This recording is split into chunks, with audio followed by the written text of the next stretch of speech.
From the Center for Investigative Reporting and PRX, this is Reveal. I'm Al Letson, and with me is my favorite CEO of all time, Christa Scharfenberg.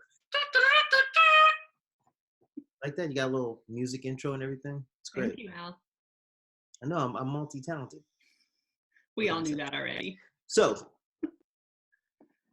I'm weirdly talking to you from my home, and you are talking to me from your home. And this is a little video just to kind of update everybody on kind of what's going on with CIR and Reveal. So why don't you tell us what's going on from your perspective?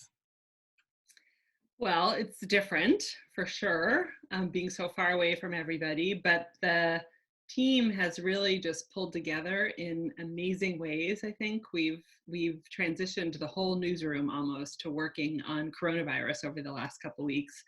I think it was, the whole world is changing, and we also completely changed the way we work, and it felt like a lot for people at first, but now they're really digging in and doing incredibly important work. And I think the focus has been on like churning out stories right now that we can do quickly. Normally we spend months, sometimes years on our projects, and we're putting out a new show every week right now.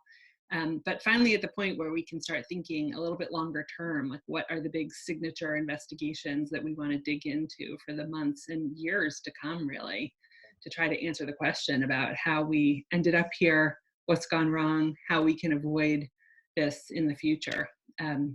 So it's been really inspiring and exciting to see the newsroom figure out like entirely new ways of working and ways of working together to cover this story really of our lifetimes, I think. Yeah, absolutely. Absolutely.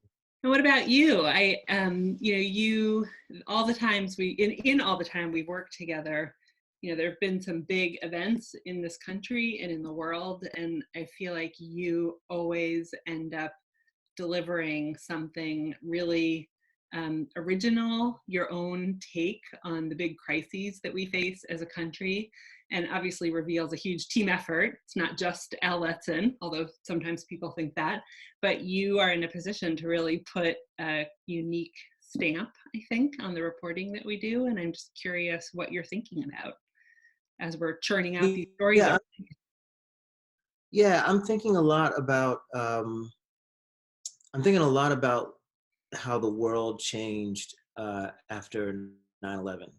I was actually a flight attendant during 9/11, and I feel like I had a front row seat onto how everything about America kind of shifted and went into this different direction. I feel like we're in an alternate timeline from that point. And so thinking about that has me thinking about what's the shift going to be with COVID-19. Like we're talking about, like you said, like this is the story of our lifetimes, and we're not going to be the same as we were beforehand. So I'm thinking a lot about what's that going to look like, and then also thinking about the things that we normally report on, inequity and big business and organizations and how they move throughout the world and how that changes and how that looks. A pop star said like a couple of weeks ago that COVID-19 is the great equalizer. And I just couldn't disagree more. I don't think that it's an equalizer at all. I think it's going to exacerbate all the issues that we already have in America.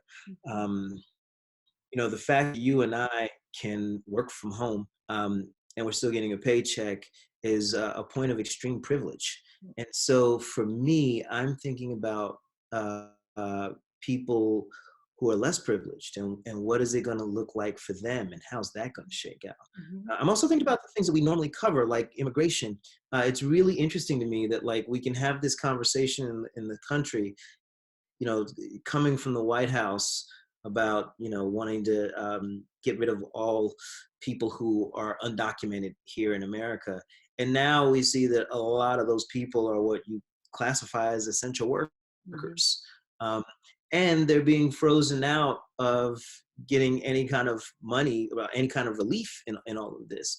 So I just think that Reveal has a lot of work to do to uncover and really kind of look at what the future holds, in the hopes that we can arm people to make change so that we come out of this better than what we went into, because there's two roads you can Mhm. take, right? You can take the road of like, and the aspirational road, or you can take the road that leads you down this place that turns this country into, in my opinion, a meaner and darker place.